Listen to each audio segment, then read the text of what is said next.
Thank you, Julie.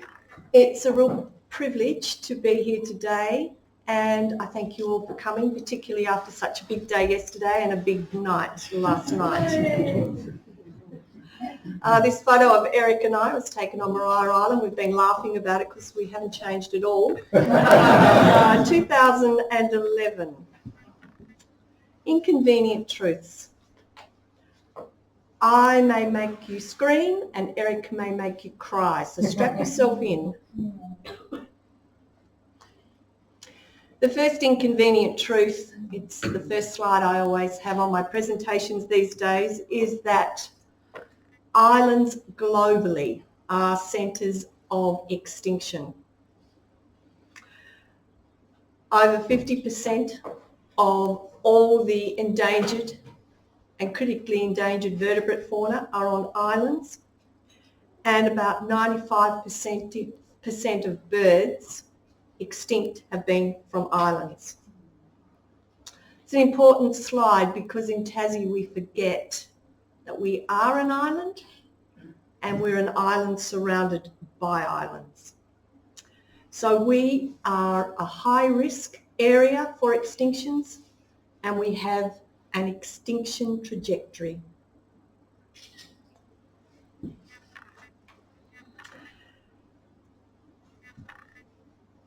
If you don't believe we've got an extinction trajectory, have a look at the threatened species list that sits on the state government website.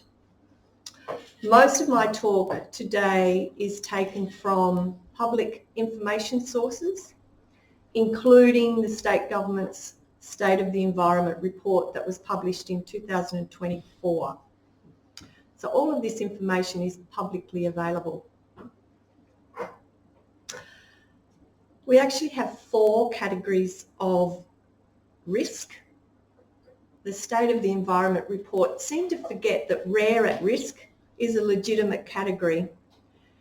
Extinct is a legitimate category. And Australia has a very poor extinction record. Australia has 9 species of birds extinct, of which 8 species came from islands. They have 22 subspecies of birds that are extinct, 13 from islands. Tasmania has 4 extinct species of birds, 3 from islands. Macquarie Island rail, Macquarie Island parakeet, King Island emu. The 4th species, the Tasmanian emu, is from mainland Tasmania. If you look at the changes over a 30-year period from 1995, which is when Tasmania's Threatened Species Protection Act came into force, right up until the first 5 to 6 months of 2025, you can see the transition of species, bird species, on the list. The net result is today, right now, 53 bird species are on state and Commonwealth threatened species legislation. If you look at the number of birds that we have in Tasmania that we see on a regular basis, our endemics, our breeding species, and our common migratory birds, 24%. This sort of information is so important to be in the public domain because in Tassie we are very complacent. We pride ourselves on clean and green. We pride ourselves on a fabulous reserve system, and we gloss over a lot of the information that says otherwise. You can see for the trajectory of endangered and vulnerable birds, it is rising. We already have 3 to 4 new contenders that if listing applications were put forward, there's no doubt they would go on to legislation. Mike Newman, I could ask Mike, he could reel them off. Kathy Bullman, Eric, we know We just have to get around and prepare the nominations. Have a look at some of the information about the transition on legislation. In a 30-year period, and I'm thinking 30 years, 2011 that photo was taken. We've got a little way to go, Eric, before the 30-year period's up, but 30 years is actually not a long time. 28 species have gone onto the list, bird species. How many have come off? None. Not one. 10 species have moved from a lower risk category to a higher risk category. 17 species now nationally endangered or critical. Number of species dependent on offshores, 14 species on offshore islands, including the bird I work on, 40-spotted pardalote. King Island scrub tit, King Island brown thornbill, King Island currawong, green rosella, soft plumage petrel, a whole range of Macquarie Island species. This island theme is so important to make sure we as Tasmanians understand why we are at high risk. This statement was in the State of the Environment Report, volume 2.2, page 332.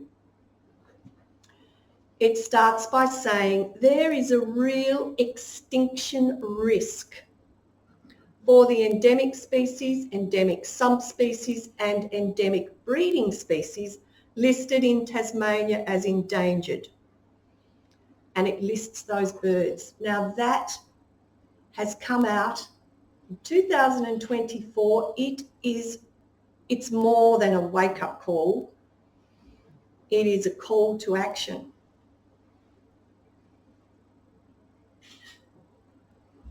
Let's have a little look at our most critically endangered bird species. And let me read on legislation what the definition of critically endangered is on law. Critically endangered, a species is in extreme danger of becoming extinct in the immediate future. It's harrowing, isn't it? We're here because we love birds, we see them in our backyards, we love our endemic species, you love the 40-spotted pardalote, and listen to what I'm saying.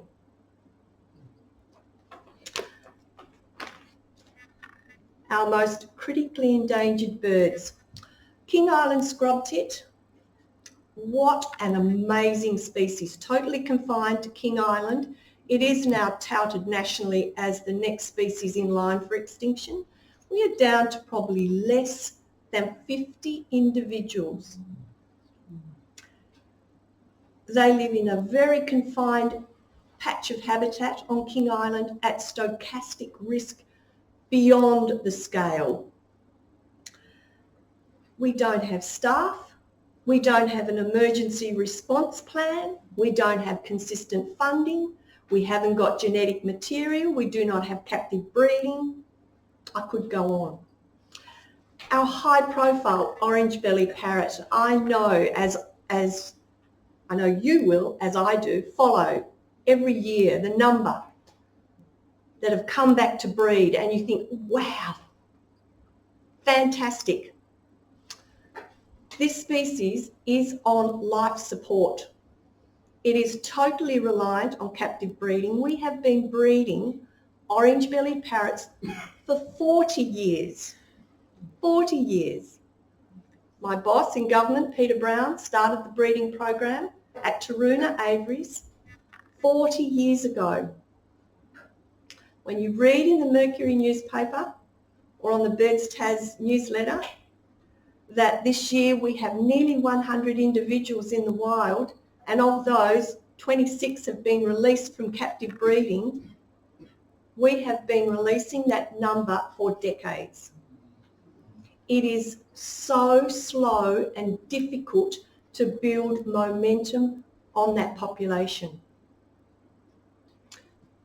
The swift parrot has moved from vulnerable to endangered to critically endangered in 30 years.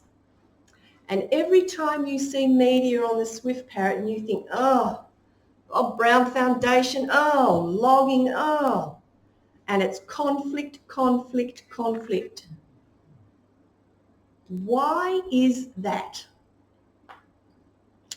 The beauty of being around in this profession for a long time is that when the swift parrot was listed as vulnerable in 1995, it was after a long, hard battle with loss of habitat in Tasmania's northeast. The conversion of the northeast forests into plantation was staggering. In 1995 and into the early 2000s, we started the battle with the forest industry because of logging at Woehler.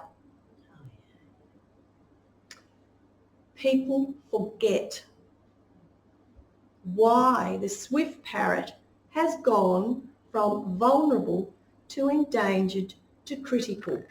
They choose to ignore.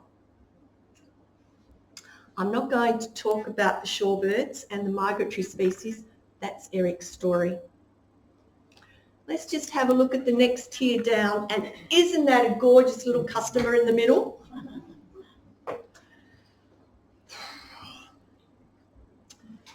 23 bird species as endangered. You almost thought, oh, endangered. Whew, not critical. Look at the challenges we face on endangered birds in Tasmania. We have very few current population estimates. How many are there? How many masked owls do we have? How many grey goshawks? How many azure kingfishers do we have out there? Can you answer that? How many recovery plans in place for our endangered species? Very, very few. How many paid positions do we have working on those endangered species? I could have said probably nil, but to cover my back, I've said very few. There is no sustained funding. We are totally, utterly reliant on volunteers. This is the message that I am beholden to pass on.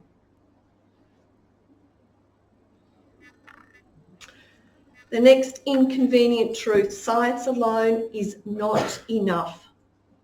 Eric and I are scientists, and as I look around the room, Mike, Kathy, probably many others, Lisa, we've all worked in science and we continue to do so. It is our platform, it is our strength, it is our tool. I pay respects to the Difficult Bird Research Group, who in the last 10 years have really made a difference in Tassie, doing some very innovative work. Technology, totally spunky. New students, tracking birds, innovative work. It is really exciting stuff.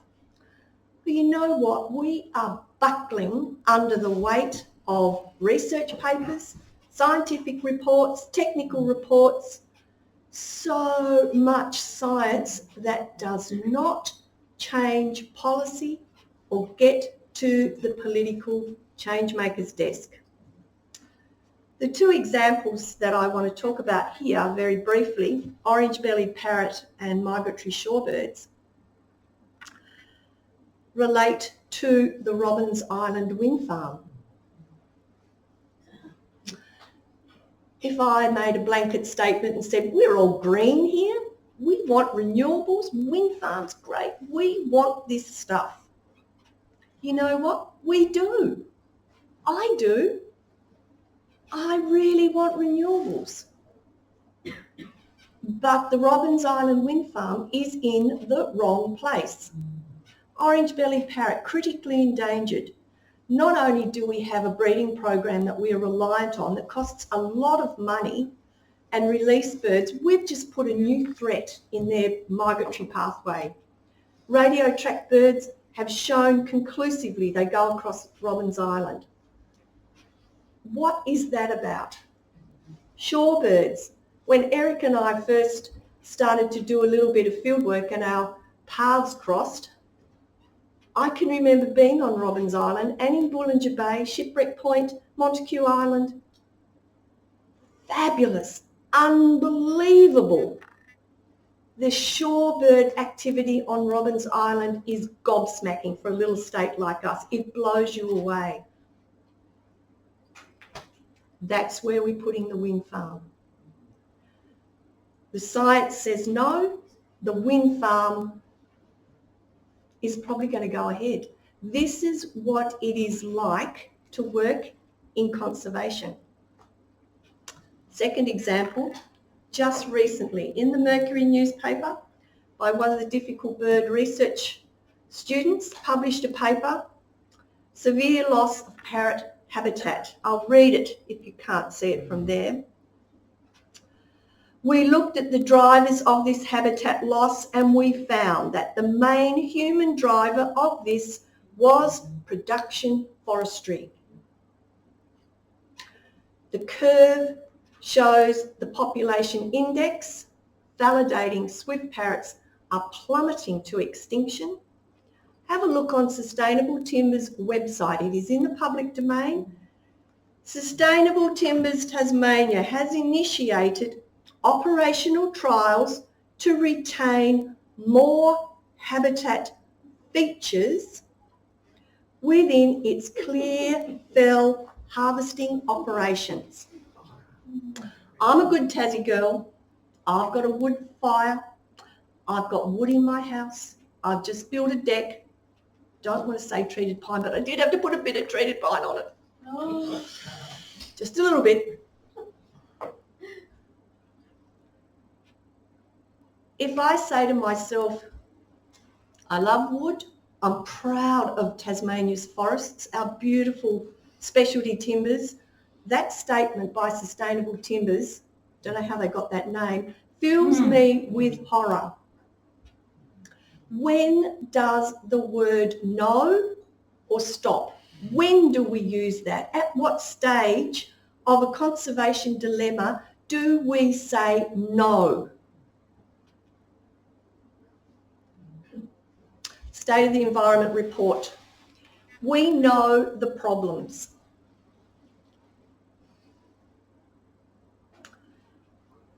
The problems that cause extinction are the same in Tasmania as on Australia as they are globally. They have not changed in decades.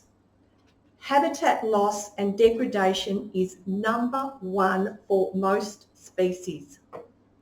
It is a no-brainer. We know it, we see it. And if you are on a small island, you've got a very limited resource. Now you're sitting there saying, oh, we've got a fabulous reserve system. And you know what? We do. We do. It is gold, globally gold, nationally gold. Wouldn't get it today, but we've got it now and we've got to hang on to it. State of the Environment Report, Tasmania's native vegetation extent decreased by at least 3%, and 3% equates to, is it 25,000 hectares in 10 years. Now this is primary forest and woodland. Primary forest, full of old trees, full of nest hollows. Look at the birds that we have on our endangered species list. The bulk of terrestrial, not marine or not coastal birds require hollows for breeding.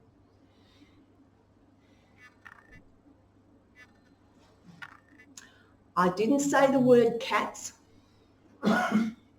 Did I say rats? Did I say rabbits? Invasive species. Did I say that we now have fallow deer that the state government refuses to acknowledge is a feral pest? Did I mention feral pigs on Flinders Island, where I go to survey 40 spotted pardalotes in the Strzelecki National Park, and there is no understory left? Feral what? Pigs? Pigs. Invasive species are pervasive, ongoing. We refuse to tackle them. Eric will talk more about dogs and vehicles. Next time you're looking on commercial television and you see an ad for the new four-wheel drives that's racing up the beach and up onto the sand dunes, just remember Eric's talk that's coming. And you know, just chuck it at us. Climate change, war, lack of budget, violence, elections. It is everything that compounds. So, the last inconvenient truth, can we make a difference? Well, not if you've listened to me so far. You'll be thinking, okay, where's that wine gone, Julie? You know, it is an inconvenient truth because yes, we can. Yes, we can make a difference. And I've seen situations in my professional career where things have turned in an instant. Decisions can be made very quickly that will make all the difference. So before you slash your wrists and hit the bottle, we can make a difference. Tasmanian Land Conservancy. 20 years that organisation has been, a little bit over 20 now, 22, 23. Have a look at their website. Under the radar, Tasmanian Land Conservancy have raised money and purchased over 100,000 hectares of habitat. I'd like to say that they bought me a reserve at Tinderbox Hills for the Pardalote, but they didn't buy it for me specifically, but it makes me feel good. When they join forces with others to do Land for Wildlife, to look at covenanted land, the Midlands Conservation Partnership Program, 80,000 hectares of land protected. How impressive is that? This is native vegetation, native habitats with not all of our endangered or threatened species, but our native species. It is so important to protect and manage private land. Giving money matters. You know, gosh, that's a bit weak. I could have really ramped that title up. The chronic lack of funding for conservation in this state has put us in the perilous position we are in. It has stemmed for decades of state government not funding, reliant on Commonwealth funding, and now, as I look around the room, I can see people that have been instrumental in the private sector for donating and their philanthropic giving of money. We all need money. Gosh, it's been the centre of this election campaign. We all need money. Nature needs money. You can't run a hospital without staff. You've got to pay people to do good work.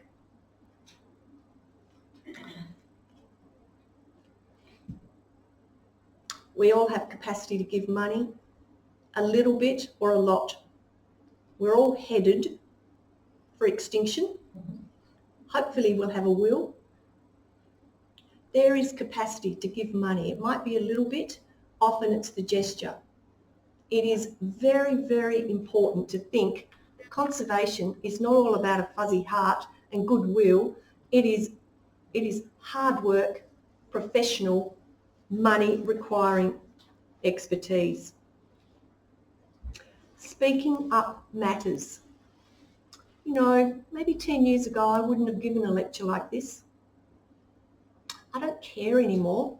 I've had 30 years of seeing the spiral of our native species, and I'm ashamed that I haven't spoken up sooner. I did a chapter for the Tarkine book last year. I went to the Tarkine protest site. Totally blew me away. It's not for me. I wouldn't go, I couldn't see myself chaining to a big dozer. But when I looked at what people who have nothing else other than themselves, the raw face of courage to stand there and say no, that is quite something. Doesn't have to be at a protest site. It can be in a conversation. It can be how you vote. It can be talking to your family. It can be talking at a group. Don't accept the spin that is forever out there because conservation is such a bad story. It is bad for a reason, and you must speak up. Fearless Science, I stole this from Rob Blakers, who put on a exhibition and a series of talks at the beautiful Wild Island Gallery at Salamanca. Please go down there and buy something. Gosh, they've got some great stuff. Oh, love a bit of bird bling. Once upon a time, and when Eric and I were pumping out papers and Kathy doing her thesis, we saw our work sit on the bookshelf, sit on the desks, went nowhere. Young scientists these days, They want to do meaningful work. They're on social media. They're writing stories for papers, for magazines. They're communicating with their friends. They are getting their issues out there. It is so important to make sure that that important information is in the public domain. And lastly, before I turn over to Eric, you know, if all of our birds went extinct, I was thinking about this morning, if all our birds that are on the threatened species list went extinct, would it really matter to us? Would it cost us any money? Would save us quite a bit of money? Would we physically notice any change? Probably not. Is that a conversation that we should be having, given the information that I have just presented? Is that a conversation with government? Is that something we should be accepting? Our emus ended up in Josephine's menagerie in France and then stuffed in the glass cage. Is that where we want our fabulous bird fauna to end up? This is the conversation we all need to be having. And now I'd like to pass over to Eric.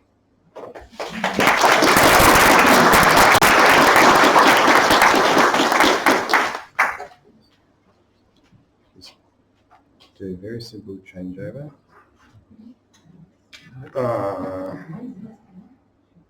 Kill that. Comes with the turf. Yeah, I'm just trying to. So we got the PowerPoint ready to go on the screen. There it is. Hey. Okay, so just by way of introduction, when Sally and I put this, I'm just standing near the microphone. When we put this talk together, we thought the way we'd structured it is that we would have Sally giving a bit of an overview, high-level introduction to the whole concept that we've been talking about, and we're going to be writing a paper on this in terms of what are deemed to be inconvenient truths. And you know, I'll admit that we stole at least part of the title from Al Gore's efforts a few years ago. But it's equally valid for the work that we're doing here in Tasmania. Sally and I, we both graduated from the university. It's actually more than 40 years ago that now we've had this common conversation many times about what we have done, what we have achieved, and what we still want to achieve. So the talk I'm going to give today is basically if you like, a case study, drawing on what Sally's given as an introduction. I've been working on resident shorebirds now in Tasmania for almost 40 years, and it provides an illustration of some of the threads that Sally talked about in terms of the inconvenient truths, but also just reinforcing that there's the science component, there's the what, so what management implications, but there's also some common threads that I hope you will see in the talk. This is the species that I've been working on perhaps for the longest now. It's not the only species. Most people would be familiar with the hooded plover. If you've ever walked on a beach anywhere, or an ocean beach in Tasmania, you'll have these little clockwork toys running along the beach in front of you, quite comfortably sit in the cup of your hand, and you can just see two eggs in front of the bird. So there's the boy there, and there's one egg just there, and the second egg's just hidden there. And yeah, they're just a sentinel that we're going to be talking about. So I'm going to be talking about shorebirds. They used to be known as waders, and the two terms are somewhat interchangeable. They're called waders because they feed in shallow waters. They're literally wading sometimes in freshwater, seawater. You'll see them in coastal lagoons, but fundamentally it's a functional description that basically says they're feeding in shallow waters, flooded substrates, and we're seeing them everywhere from salt marsh to freshwater to coastal oceanic waters. The main species that I've been working on in Tasmania are the pied and sooty oyster catchers and the hooded and red-capped plovers. I've got a couple of pictures later on. I'm sure anyone who's spent time on a beach will be familiar with those species. There's a whole raft of other species that people see on the shore. So things like the gulls, the terns, the herons, egrets, they're on the shore, but they're not shorebirds. So it gets kind of confusing in terms of what species we're talking about. But fundamentally, we're dealing with a taxonomic group of birds, and as you'll see, Tasmania is relatively important for those species. So I started this project. Some of you may have met or known Priscilla Park. She was my mentor back in the 1990s. We started this project in 1992, thinking that it would take about 4 or 5 years to get around all the beaches. We wanted to come up with a defensible population estimate for hooded plovers. It was a species that there was already concern about the trend for the species back in the 1980s. In 1992, we started this project. We thought about 4 or 5 years would be enough time to get around all the beaches in Tasmania, get an accurate count, and so we would have a defendable estimate of the breeding population of Tasmania's hooded plover population. This year just gone, 24-25, was year 32 of that 5-year project, and it continues as much as you can. You'll see from the map that we've now got data from pretty much most of Tasmania's coastline. I've walked from Strawn on the west coast. I've walked the west coast, north coast, down the east. I'm starting to get to some of the islands in the Furneaux group. There's 103 islands in the Furneaux group. Sally mentioned that we have islands off Tasmania. There's over 300 islands around Tasmania. I certainly have no expectation of getting anywhere near those 300. And recently been working with the Aboriginal community on Truana, Cape Barren, and Lumtalunana, Clark Island in the Furneaux group. Early in the program, we decided that I'd also include the small terns, the fairy tern. I'll get out of the way. The fairy tern, they also nest on beaches. They nest laying their eggs on the sand, and they share the same habitat and the same threats that the shorebirds are facing. And so looking at a community of birds that use beaches meant that we could include fairy terns and come up with the same objectives for that species as well. Just to give you an idea of some of the data, I try and get to most beaches about a 5-year rolling average. I've now got data from more than 450 beaches, so that means theoretically I have to visit 90 beaches every summer.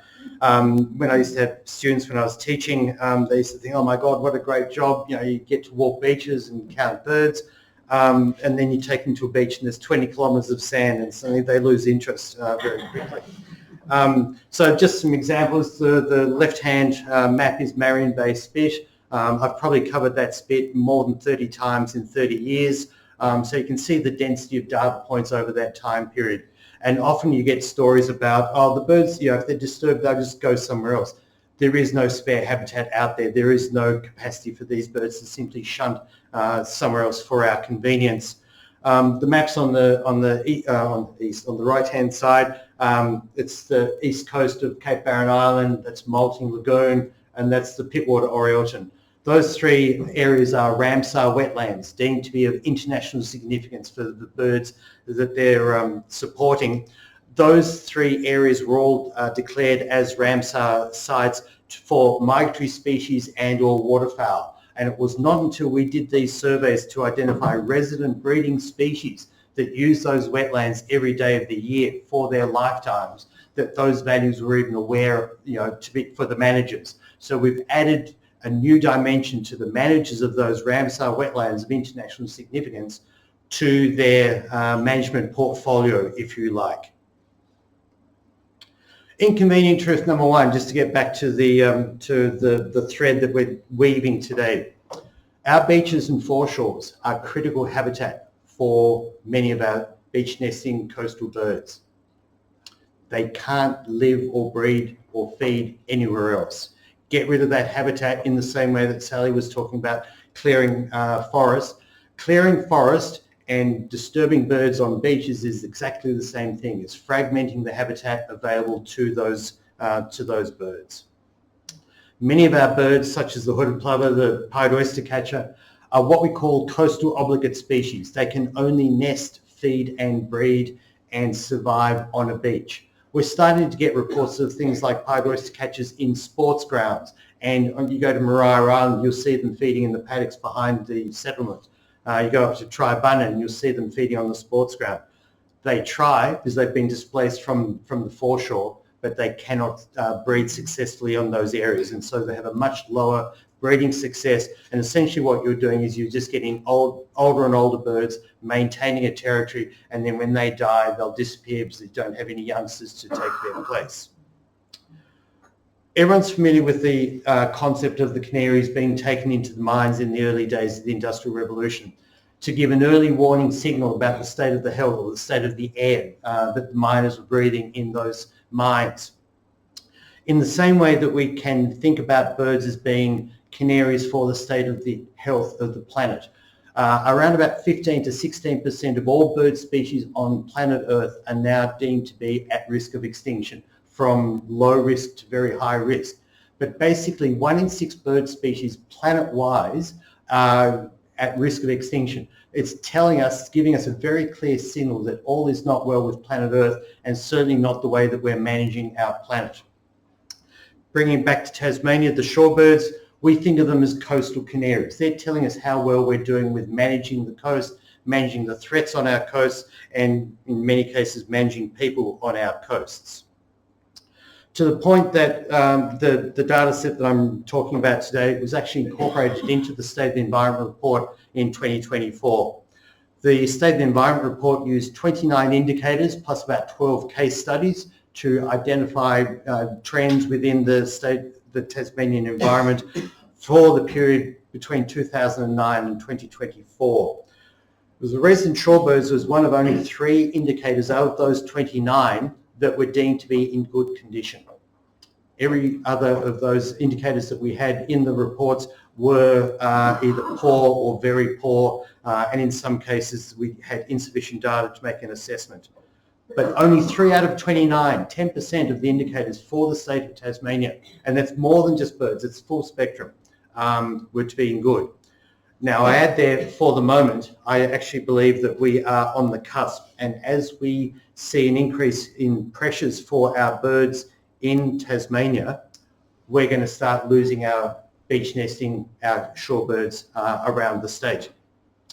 So what's happening is the rate of loss that Sally's been talking about, you saw the curve going up. That curve is also true for our resident beach nesting shorebirds and small terns. It's getting worse faster. We're losing our birds on our beaches.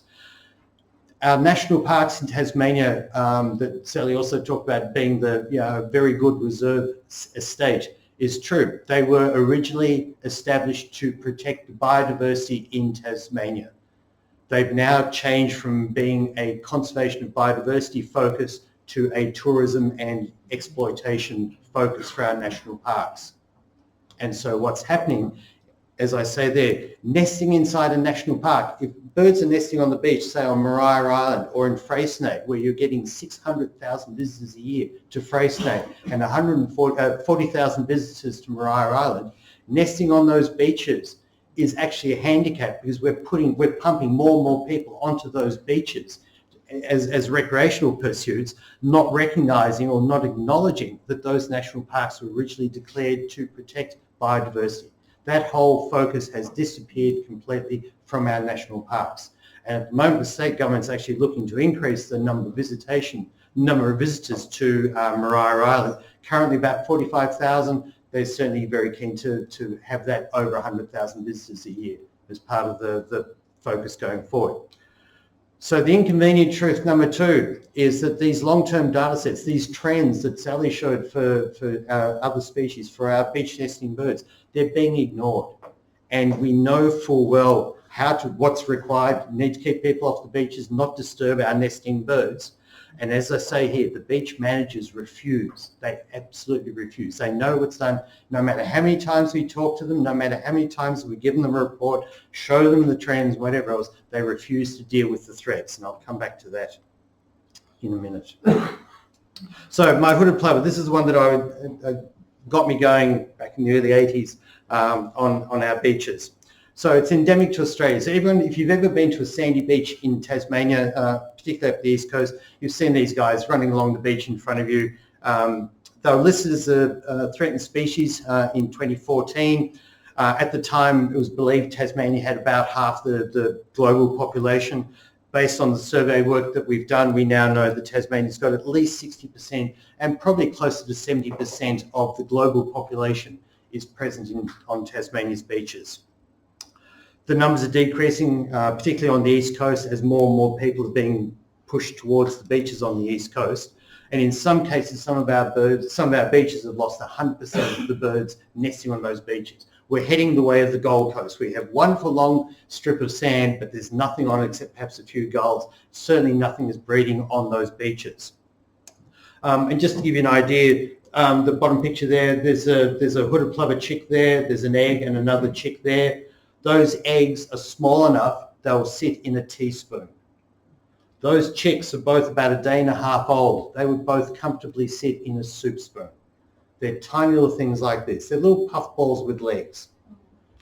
So easy for a car to drive over them, a horse to crush them, quad bikes, whatever you want, and even people just walking along the beach.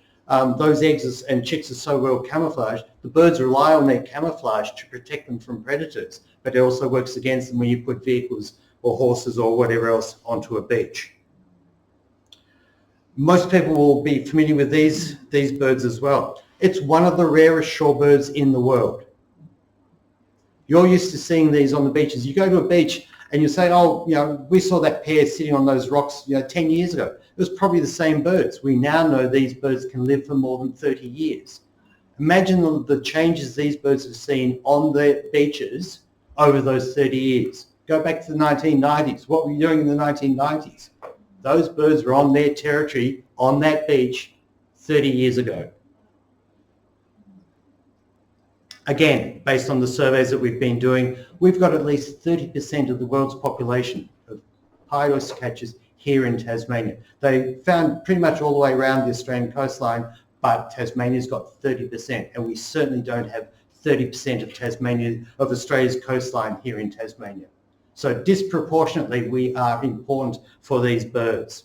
And here in the southeast, we've had single-day counts exceeding 1,000 birds, and up in the far northwest, up in the Robbins Passage, Bullanger Bay area, where there's a proposed wind farm that we're still fighting, we've had counts in excess of 2,000 pied oyster catchers in coordinated counts at a single time and in a small area. 20% of the world's population in one bay. I mentioned that we also included the small terns. I've been working on these birds now for about 30 years as well. The population in Tasmania has crashed, we believe, by around about 75% in the last 30 years. It's getting worse faster. This year just gone, we probably had fewer than 50 pairs breeding in all of Tasmania. 2 years ago, we had about 150 to 180 pairs. It was a bump a year. They episodic. They come and go. Good years, bad years, we're losing our birds. And many of the breeding sites that these birds were recorded using back in the up to the 1980s are no longer available. They used to nest on the neck on Bruny Island. They used to be down at South Arm Neck. They used to be up, into the Derwent Estuary, they're long gone. Human disturbance is keeping these birds away from, if you like, traditional nesting sites for them. Sometimes all it takes... We've got that under control. It's just a push button. Just so it's time. These birds are highly sensitive to disturbance. Sometimes all it takes literally is a person or a dog to walk past the colony, and that's enough for these birds to say, no, too big a risk to nest here, we'll abandon, we'll try again next year. And about 2 weeks ago, the little tern, which is a cousin of these guys, was also listed as a threatened species. So, reinforcing Sally's comment all the time, species are being added to the list, but we don't see any birds coming off the threatened species list. The threats, so it's truly a case of death by 1,000 cuts. So this is something that I see all too often: quad bikes, four-wheel drives, motorbikes. You've even now got a business up at St Helens selling fat tyre trail bikes and push bikes, so they can ride their bikes, push bikes onto the beaches. You may not be able to see it. This is pied oyster catcher. It's got fishing line tangled all around one of its feet here. This is a bird that we had banded back in the 80s. And I went back the next day to see if we could capture the bird with people from Bonorong to get rid of the fishing line around its feet, but it was gone. It had disappeared.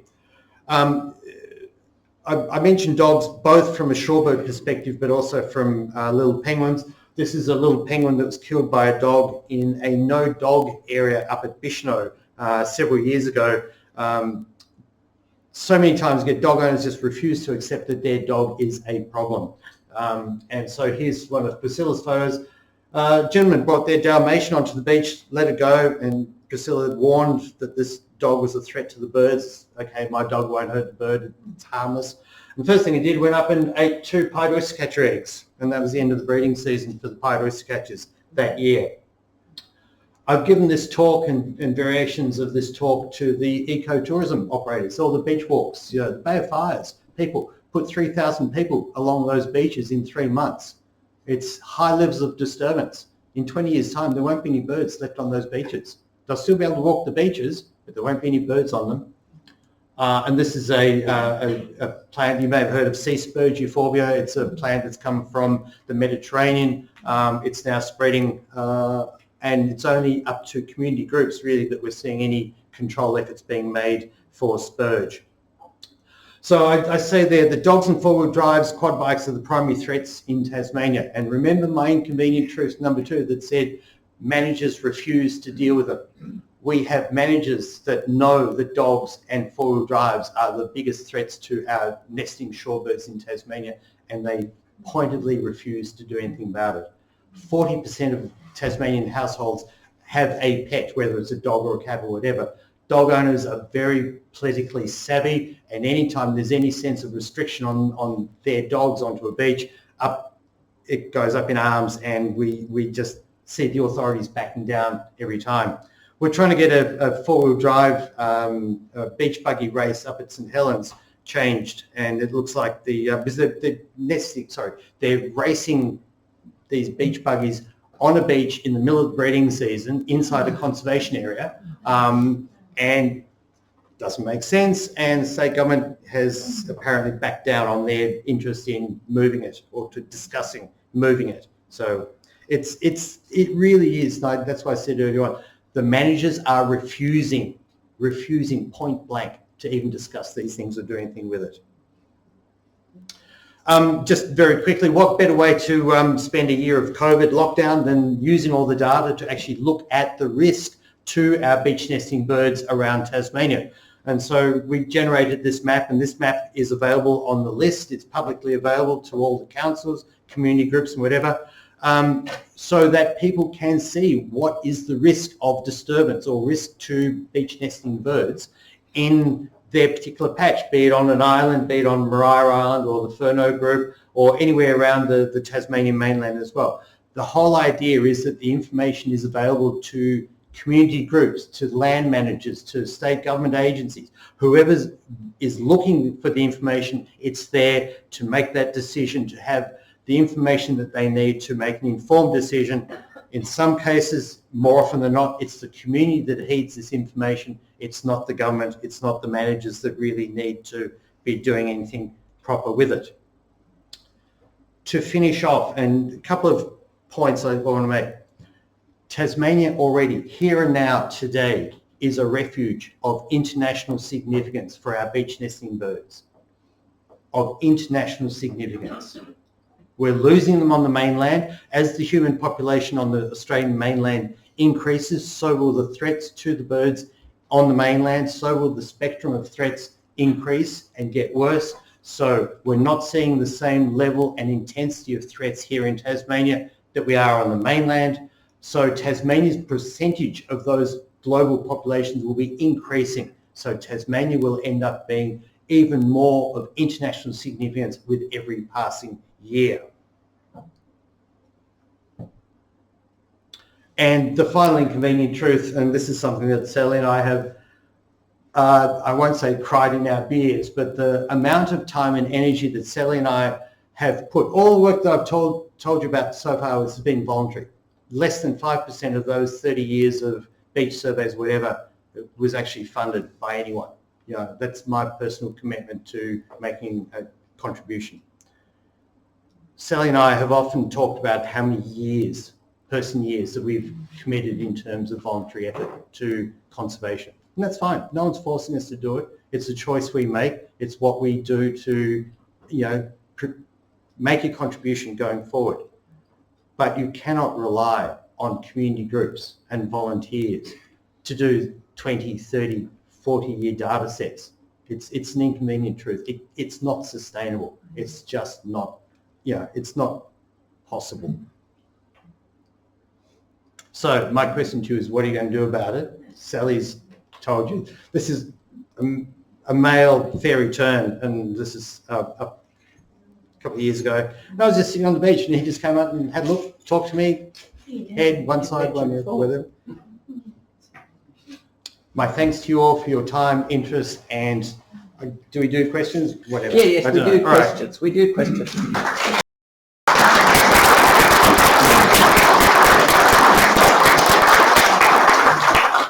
Love to hear some questions. 3 or 4. One there, Maria. At the moment, the Hobart City Council is proposing to put the very terminal at Lord's Beach, which has pied oyster catchers. So what should we do about it? So there's, even though the species, well, first of all, the species, the pied oyster catcher is not listed under the EPBC Act, so there is no federal involvement. And unfortunately, one pair of pied oyster catchers doesn't have a significant impact on the population. We know over the last 20, 30 years, the Derwent River has become increasingly cleaner, so we're seeing more and more of these birds, like the pied oyster catchers, you know, moving up into the river. When I first started working on my surveys, and you know, Mike Newman, who's in the audience, is the Australian authority on pied oyster catchers, we would only have pied oyster catchers nesting as far north as the Tasman Bridge. We've now got pied oyster catchers nesting as far as Cadbury's and Mona. So as the Derwent River is cleaning up and getting better, so the birds are responding. In terms of the ferry terminal, there's not a lot we can do about one pair of birds on that foreshore area. Okay. Can you speak nice and loudly for us? Yeah, I will, mate. Thank you. I'm Scott Bell, I'm a 5th generation Tasmanian, retired GP, and I have a conservation property in the northeast of Tasmania with a covenant on it.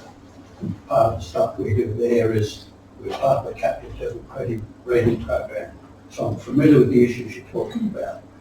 Now, you both said we're in a critical situation, not just the birds and the species, but all of us. So I want to give you a few words of encouragement from my own experience first of all. I have been arrested at a tough time, locked on, and it's a bit scary, but it's something we can do.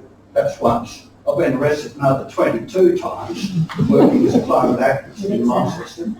in banks, politicians, officers, in the streets. No, don't say it. It's easy to do. No, but it's good. We're just looking around at everybody. We've grown up through the golden era. You're all the same sort of age as me. We've had a bloody good run.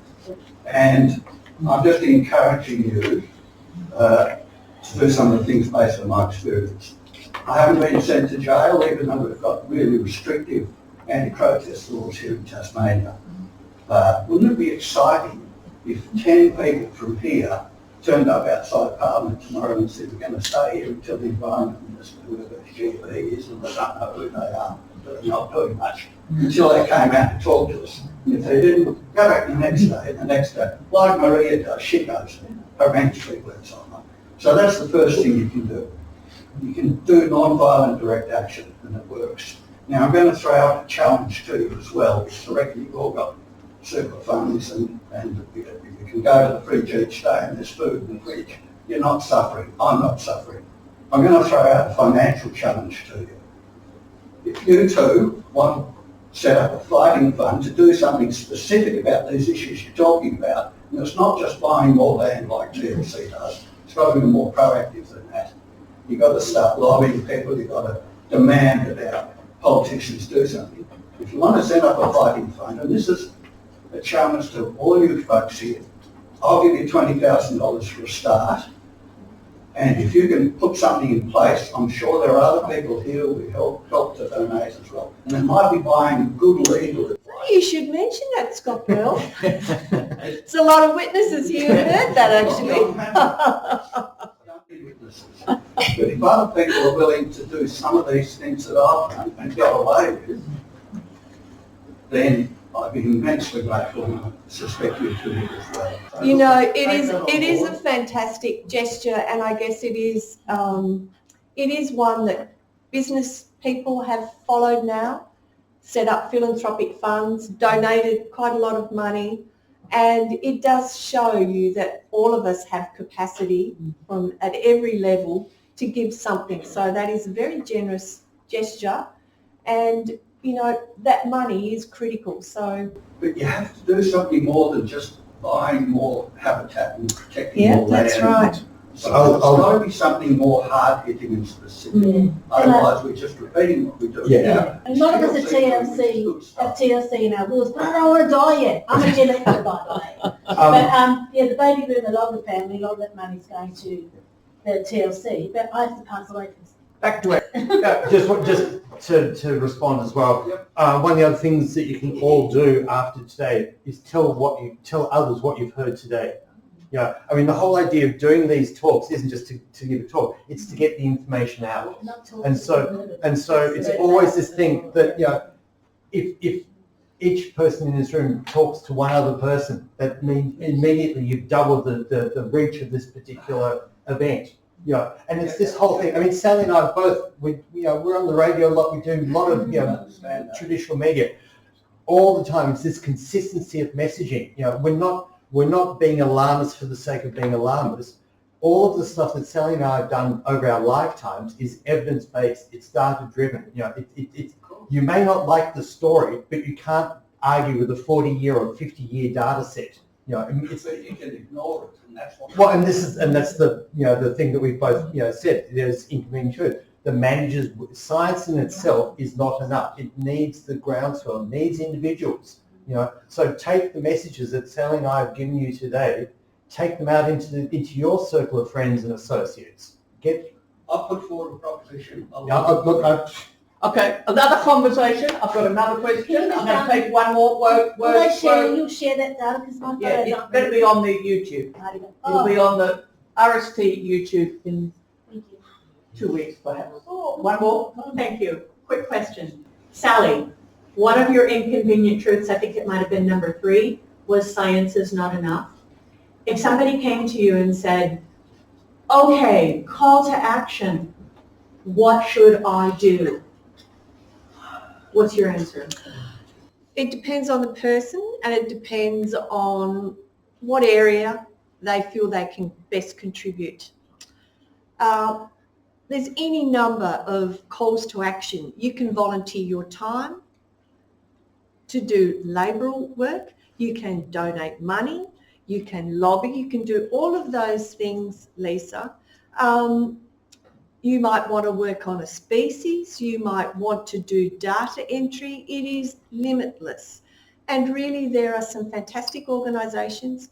Birds Tas is the regional group of BirdLife Australia that represents birds, but there are so many other great organisations doing good work. So I'd have a conversation with that person, find out what might best fit, you know, see where their skill set is, see how they can meaningfully contribute. So